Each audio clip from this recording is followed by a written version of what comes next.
Hi, my name is Pablo Fernández. I am co-founder and CEO at Clicars. Clicars is the leading online car selling company in Spain with more than 400 million in revenues. Clicars is a profitable company with 700 people that wake up every morning with the mission of transforming the way people buy used cars in Europe. We founded the company in 2016. I became part of Endeavor in 2019, and the company went public last year in 2021 for 2 billion company, for 2 billion valuation at the Euronext market in Paris. So we started the company in 2016. We raised 1 million of seed capital, and then we raised a few months after a Series A of 4 million. And at the beginning, we were growing very fast, but losing money. And after 1 year, we decided to stop and try to rethink the way we were managing the company to see how could we continue this hyper growth, but without losing money. It took us 6 months to get to profitability, but that was one of the best things that happened to our company. And it allowed us to hyper growth at more than 100% per year, being profitable and without having to raise any round ever, and going from 10 million in revenues on year 1 to 400 million revenues in year 6 without raising any capital. So it took us 6 months to go from losses to profitability. It was like a very painful process, and the key learning of the process was to focus on what's bringing value to the customer.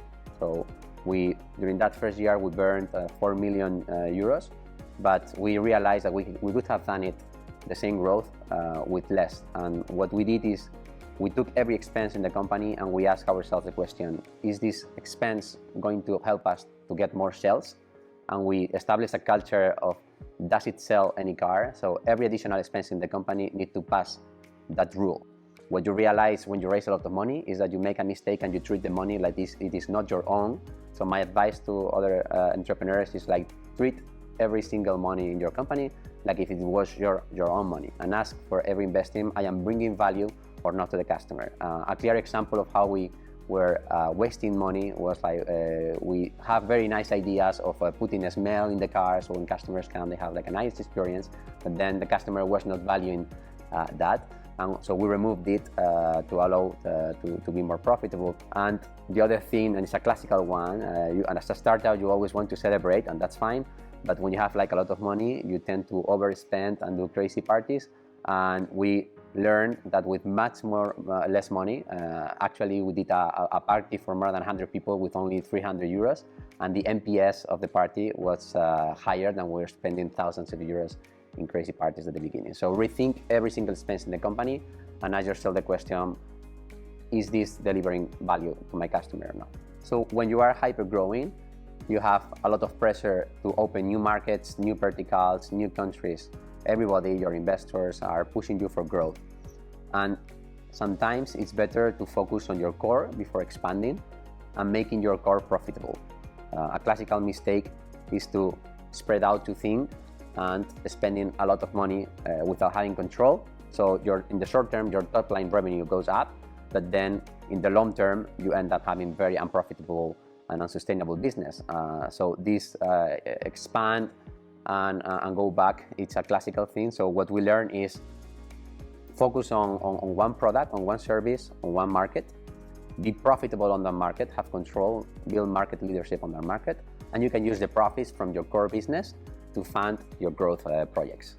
So another advantage of being profitable is that you can dedicate your 100% of your time to executing and focusing on the business. Many entrepreneurs, they spend almost half of their time fundraising, and it's very distractive from your day-to-day and very stressful. So I recommend people to focus on profitability so you can focus 100% on your business. Another advantage is that when approaching investors, fundraising is a choice, it's not a need. When you're burning money, it's a need, and the worst thing you can do is raising money when you're close. It's a type or death situation. So that positions yourself in a very good position with your investors, in which is your choice to raise, to pick up the right moment and the right investor for your company, and decide what's better for you and your company. So one key lesson on profitability is making sure that your value proposition is aligned with your pricing.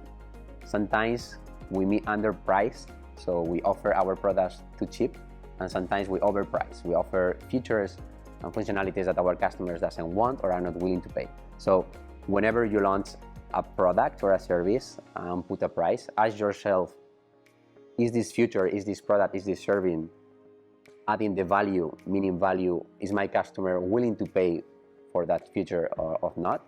And try to optimize. And many entrepreneurs, they are scared about raising prices. It's like, no, we are growing, it's not the right time to raise prices. But sometimes you need to go against your instinct, and if you are offering a great product, the customer will be willing to pay.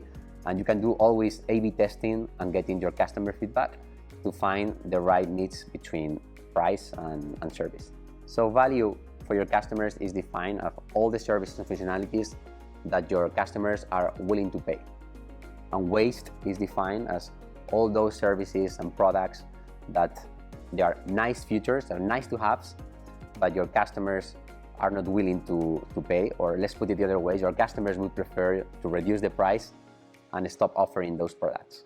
So when you are running the company for profitability, one of the most important things is the team alignment towards that. When we became profitable, we have a sense of guilt because we're profitable, and should we share this with employees or not?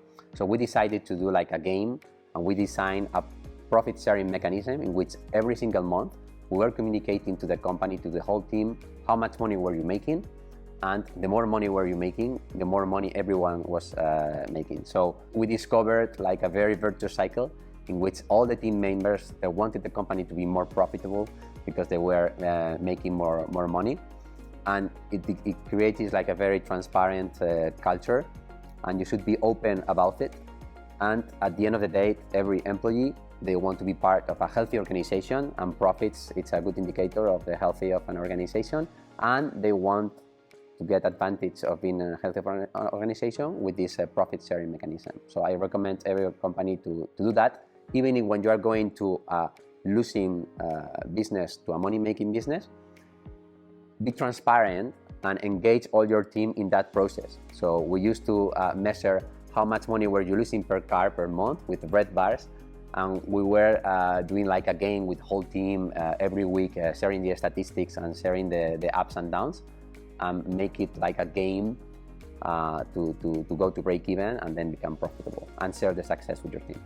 Of course, fundraising is important, and every CFO needs to be good and comfortable at raising money, but I advise all entrepreneurs to hire CFOs that are actually business partners, and they can help you to orchestrate and manage that path to profitability.